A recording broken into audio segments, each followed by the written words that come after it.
যেহেতু আমি একদম নতুন পালা শুরু করেছি, তো আমার কাছে আসলে ওইরকম পর্যাপ্ত জায়গা নেই। পাইট নরের দুইটা বাচ্চাই সুন্দর মতো হয়েছে। এই হচ্ছে আমার ব্রিডিং কবুতরগুলোর অবস্থা। তো মাশাল্লাহ, আলহামদুলিল্লাহ, আমার হচ্ছে পাইট নরের দুইটা বাচ্চাই সুন্দর মতো হয়েছে। আর আমার এখানে হচ্ছে এই পেয়ারটার কার্লোস আর হচ্ছে বোল্টের একটা বাচ্চা বেঁচেছে, আর একটা ফুটে নেই। আর হচ্ছে এখানে আমার কিছু গিরিবাজের বাচ্চা দেখা যাচ্ছে।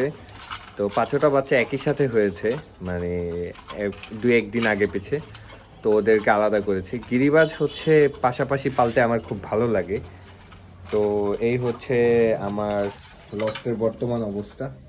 যেহেতু আমি একদম নতুন পালা শুরু করেছি, তো আমার কাছে আসলে ওইরকম পর্যাপ্ত জায়গা নেই। আমি হচ্ছে সিঁড়ি কোঠার ভিতর, এটা হচ্ছে সিঁড়ি কোঠা।